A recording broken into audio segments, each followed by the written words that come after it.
What if pain was never your enemy, only your resistance to it? What if the sharpest agony you have ever felt was not caused by the wound, but by your refusal to accept the wound existed? He believed that events themselves are neutral. A betrayal, a loss, a diagnosis, a collapse. They carry no inherent cruelty. It is the mind that paints them as catastrophic. A man loses his fortune and calls it ruin. Another loses the same fortune and calls it a beginning. The fortune did not change, the interpretation did. He trained himself daily in the coldest hours before dawn to separate the event from the emotion glued to it. This is not numbness, it is surgery. You cut the emotion away from the fact, examine the fact alone, and you find it is almost always smaller than the fear around it. Most people spend their whole lives fighting shadows their own mind cast on the wall. They exhaust themselves resisting what has already happened, as if resistance could reverse time. It cannot. What can be reversed is your relationship to the event. The moment you stop asking, "Why did this happen to me?" and start asking, "What does this require of me now?" the suffering does not vanish, but it stops multiplying. Pain visits everyone. Suffering is optional, self-manufactured, and endlessly renewable, unless you refuse to renew it. What if the world never promised you anything, and that was the gift? What if every disappointment you have ever felt was built on a silent contract the universe never signed? You expected loyalty and got betrayal. You expected fairness and got loss. You expected recognition and got silence. He lived by a brutal but liberating premise. Nothing was owed to him. Not health, not comfort, not applause, not even tomorrow. When you expect nothing, you cannot be betrayed by absence. This sounds bleak until you feel its opposite effect: freedom. A man who expects nothing receives everything as a surprise. Even the smallest kindness becomes wealth. A man who expects everything experiences even great blessings as insufficient. He walked through empires, plagues, wars, and betrayals from those closest to him. And instead of asking, "Why is the universe unfair to me?" he asked, "Why did I assume it was ever fair to begin with?" This single shift dismantles entitlement, and entitlement is the root of almost all modern misery. The people you resent for owing you loyalty, respect, or gratitude owe you nothing by cosmic law, only by your own invented expectation. Release the invoice you never should have written, and the debt collector inside your chest finally goes silent. What if the ending was not your enemy, but your advisor? What if you have been running from the one thought that could actually save you?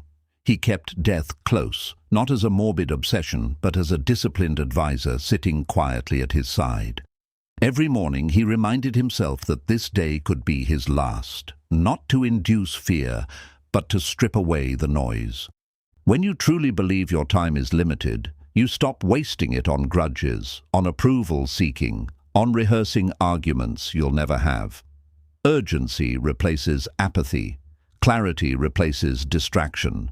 Most people live as though they have infinite time, which is precisely why they waste the finite time they have, arguing over things that won't matter in 5 years, chasing approval from people who won't remember their names in 10. He used the shortness of life not as a source of despair, but as an editor's pen, cutting anything that didn't deserve his hours.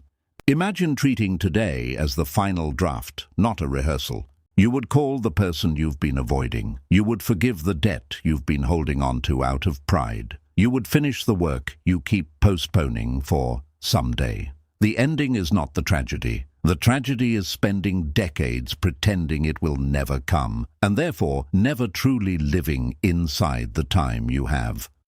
What if you have been trying to control things that were never yours to control? What if the exhaustion you feel every single day comes from fighting battles you were never meant to win? He divided the entire universe into 2 categories: what is within your power and what is not. Your judgments, your effort, your choices, your character, yours. Other people's opinions, the economy, the weather, other people's choices, the outcome of your effort, never yours. Almost all suffering, he argued, comes from confusing these two categories. You cannot control whether someone loves you back. You cannot control whether the promotion goes to you or another. You cannot control the diagnosis, the market crash, the betrayal of a friend. What you control is how you respond, what you build afterward, whether you let it define you or refine you. The moment you stop pouring your energy into outcomes you cannot dictate, that same energy becomes available for the one thing you actually own, your own conduct. This isn't passivity, it's precision. A general does not waste his soldiers attacking a fortress with no gate. He builds strength where strength can actually be applied. Ask yourself right now what percentage of your daily anxiety is spent on things entirely outside your hands. If you're honest, it's most of it. Reclaim that energy. It was always yours to spend better. What if silence was the loudest response you could ever give? What if every time you defended yourself, explained yourself, or argued for your worth, you were actually losing something far greater than the argument? He rarely explained himself to critics, not out of arrogance, but out of understanding that a man secure in his own principles does not need external validation to confirm them. Every time you chase an explanation, you hand your peace to someone who did not earn it and likely will not return it. There is a specific kind of dignity in letting your actions answer accusations your mouth never needs to touch. This does not mean suppressing truth or avoiding accountability. It means refusing to perform your worth for an audience that has already decided not to see it. Watch how much energy is drained daily by people trying to win arguments they were never going to win, convince minds that were never open, or prove themselves to people who benefit from their doubt. He conserved that energy for something greater, building, governing, enduring, creating. Silence, used correctly, is not weakness. It is a closed door that protects what's inside the room. The next time you feel the urge to defend every opinion of you, ask, does this person's opinion change what I know to be true? If not, save your breath for something worth breathing for. What if the very suffering you're begging to escape is the exact thing forging you into who you're meant to become? What if the wall in front of you is not blocking your path? It is the path. He is remembered for one idea above all others. The obstacle is not separate from the way forward. The obstacle is the way forward. Every hardship contains within it the exact material needed to build the next version of yourself, but only if you stop treating it as an interruption to your life and start treating it as the curriculum of your life. The betrayal teaches discernment. The failure teaches humility that success never could. The loss teaches what actually mattered all along. None of this makes suffering pleasant, but it makes suffering usable. Two people can experience the identical hardship. One is destroyed by it, one is remade by it. The difference is never the hardship. The difference is whether they extracted the lesson or only absorbed the wound. He governed through plague, war, and personal grief that would break most modern people entirely, and did not become bitter because he refused to waste the pain by only feeling it. He insisted on also learning from it. Whatever unbearable thing you are facing right now is not proof that you are cursed. It may be the exact forge required to produce the version of you that hasn't existed yet, but was always waiting inside the fire. What if the thing breaking you right now was never sent to destroy you, but to reveal you?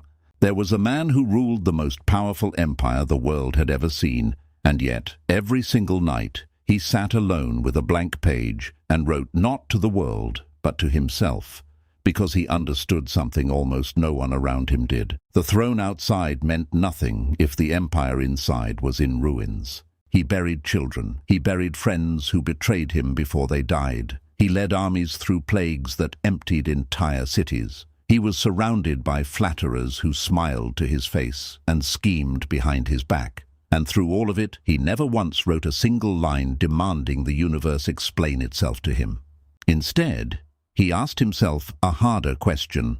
Not, why is this happening to me, but what does this moment require of me?